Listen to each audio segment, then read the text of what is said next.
اب ہر خبر سے رہیے باخبر، دیکھیے خبروں کی 2020 صرف فکر و خبر پر۔ اداکار سے سیاستداں بنے کمل ہاسن کا RSS پر بڑا حملہ، ناتھورام گوڈسے کو بتایا آزاد ہندوستان کا سب سے پہلا ہندو دہشت گرد، BJP RSS میں مچی کھلبلی۔ சுதந்திர இந்தியாவின் முதல் தீவிரவாதி ஒரு இந்து, அவர் பெயர் நாத்துராம் கோட்சே۔ بنگال میں BJP TMC کے مابین سیاسی جنگ جاری، جادو پور میں امت شاہ کی ریلی اور ہیلی کاپٹر کی اجازت رد، شکایت لے کر الیکشن کمیشن جائے گی BJP۔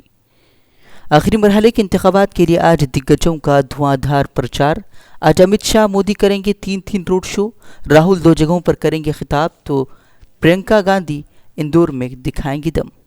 مغربی بنگال میں انتخابی تشدد جاری، BJP رہنما بابل سپریو کے قافلے پر کیا گیا حملہ، بابل سپریو نے TMC کارکنان پر لگایا حملے کا الزام۔ لوک سبھا انتخابات کے چھٹے مرحلے میں 63.48% پولنگ درج، مغربی بنگال میں تشدد کے باوجود 80% سے زائد پولنگ ریکارڈ۔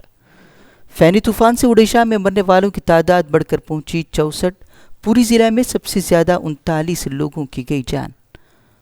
عام انتخابات کے نتائج سے قبل تیسرے مورچے کی تیاری میں سرگرم KCR، مختلف ریاستوں میں علاقائی جماعتوں کو متحد کرنے کی کوشش تیز، آج تمل ناڈو میں MK اسٹالن سے کریں گے ملاقات۔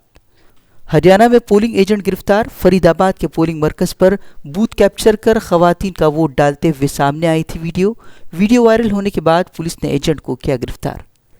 بالاکوٹ پر مودی کے بیان کی CPM لیڈر سیتارام یچوری نے کی الیکشن کمیشن سے شکایت، PM مودی نے انٹرویو کے دوران بالاکوٹ ایئر اسٹرائک سے متعلق کیے تھے کئی مضحکہ خیز دعوے، یچوری نے مودی کے بیان کو بتایا انتخابی ضابطۂ اخلاق کی خلاف ورزی۔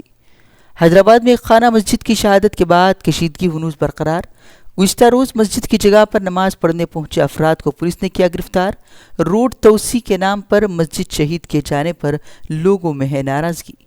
شملہ کے مشہور گرینڈ ہیریٹیج ہوٹل میں زبردست آتش زدگی، پورا ہوٹل جل کر خاک، بڑی مشقت کے بعد آگ پر پایا گیا قابو، لاکھوں کے نقصان کی خبر۔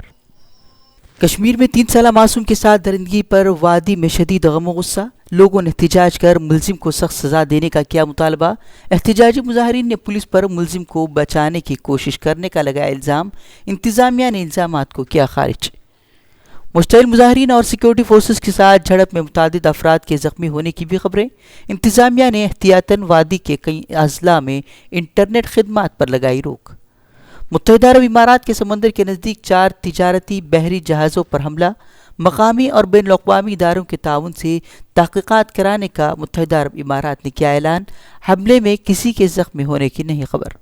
سری لنکا میں فرقہ وارانہ تشدد کے بعد واٹس ایپ، فیس بک، یوٹیوب سمیت کئی سوشل میڈیا پلیٹ فارم پر عارضی روک۔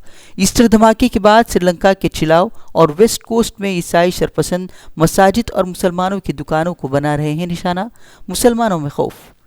کرائسٹ چرچ میں مساجد پر دہشت گردانہ حملے کی رائل کمیشن کے ذریعے تحقیقات کا آغاز، نیوزی لینڈ وزیر اعظم کا بیان، رائل کمیشن کے نتائج دوبارہ حملوں کی روک تھام کے لیے ثابت ہوں گے مددگار۔ میانمار میں پائلٹ کی ہوش مندی سے بچی 89 مسافروں کی جان، طیارے کے پہیے نہ کھلنے کے باوجود پائلٹ نے کرائی کامیاب ایمرجنسی لینڈنگ، بال بچی مسافروں کی جان۔ میکسیکو کے پناما میں محسوس کیے گئے زلزلے کے جھٹکے، ریکٹر اسکیل پر 16.3 ریکارڈ کی گئی شدت، کئی عمارتوں کو نقصان تو 6 افراد کے زخمی ہونے کی خبر۔ ممبئی کے نام رہا IPL 2019 کا خطاب، چنئی کو 1 رنوں سے ہرا کر ممبئی نے چوتھی مرتبہ خطاب جیت کر رقم کی تاریخ